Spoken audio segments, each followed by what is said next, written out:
जय हिंद दोस्तों, स्वागत है आपका फिर से जेडेक्स न्यूज में। दोस्तों, एक बात तो आपको माननी पड़ेगी कि चीन जैसा देश आज डरता किसी से भी नहीं है। भले ही चीन को आज अपना अंत नजदीक दिखाई दे रहा हो, लेकिन चीन है कि मानने को तैयार नहीं है। चीन के ऊपर सैंक्शन लगे तो चीन की स्टॉक मार्केट गिर गई, लेकिन ये तो बहुत एक छोटी सी शुरुआत है चीन की स्टॉक मार्केट गिरने की।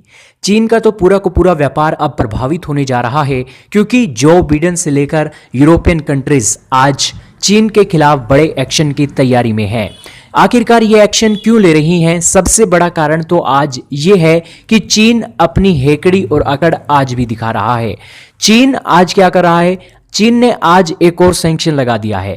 अब देखिए, चाइना जैसा देश जो पूरी दुनिया को सामान देता है, भले ही आज कितना अमीर चाइना दुनिया का दूसरे सबसे अमीर बन गया हो, लेकिन आज इतनी सुपर पावर नहीं है कि आज दुनिया के बड़े बड़े देशों के साथ वो सीधे सीधे शब्दों में एक इस तरीके की जंग की शुरुआत कर दे।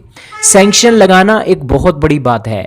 ये वही देश लगा सकते हैं जो दुनिया की सुपर पावर हैं। चाइना जैसे देश को सैंक्शन लगाना शोभा नहीं देता है, लेकिन ये सैंक्शन लगा दिए हैं तो कोई बात नहीं। किसी गरीब देशों पर लगाए जाएं तो समझ में आती है बात कि गरीब देशों के ऊपर चाइना का एक बस चल सकता है, लेकिन जब यही सैंक्शन अमेरिका और यूरोपियन कंट्रीज पर लगाए जाएं तो बात गले से नीचे नहीं उतरती है।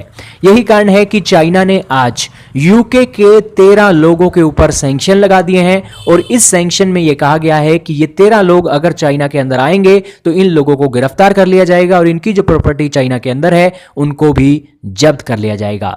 चाइना ने ये सैंक्शन यूके के राजनीतिक लोगों के ऊपर लगाए हैं और यूके के जो ह्यूमन राइट के ऑफिशियल हैं उनके ऊपर ये सैंक्शन लगाए गए हैं।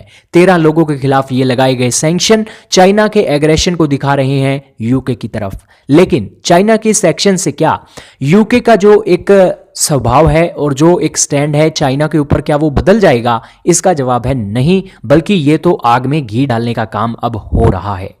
चाइना ने इस तरीके का एक्शन लिया है और उसके बाद चाइना ने कहा है कि हमने ये सैंक्शन इसलिए लगाए हैं क्योंकि ये जो ब्रिटेन के लोग हैं ये हमारे शिनजियांग के मामले में झूठ बोल रहे हैं।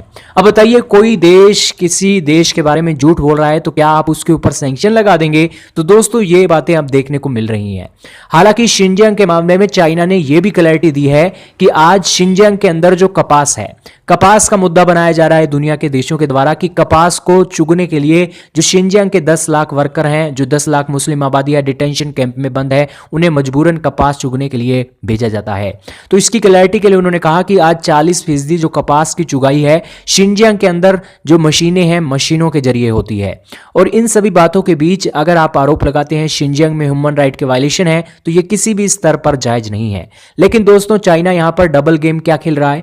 चाइना डबल गेम ये खेल रहा है कि एक तरफ तो वो कहता है कि शिनजियांग में कोई भी आपत्ति नहीं है, सब कुछ बराबर चल रहा है, दुनिया के एक माहौल और रूल रेगुलेशन के हिसाब से चल रहा है। लेकिन जब बात आती है इसे प्रूव करने की, तो चाइना क्या करता है? वहां पर जो एक बैन लगाकर रख देता है। ना तो कोई विदेशी आदमी वहां जा सकता है, ना ही विदेशी प्रेस के लोग वहां पर जा सकते हैं। शिनजियांग के अंदर एक ऐसा किला बना रखा है, इस जगह के अंदर ना तो कोई विदेशी आ सकता है, ना ही परिंदा पर मार सकता है, जिस कारण से चाइना के ऊपर शक बढ़ता जा रहा है। और क्योंकि यह शक इसलिए भी बढ़ा है क्योंकि एक के बाद एक वीडियो शिनजियांग के ऊपर से आई हैं, और जो लोग शिनजियांग से भागकर आए हैं वो भी चाइना के इस नीतियों पर सवाल खड़े कर रहे हैं, जो एक बड़ी चिंता का विषय है, और इसी के चलते ये एक खबर सामने आई है।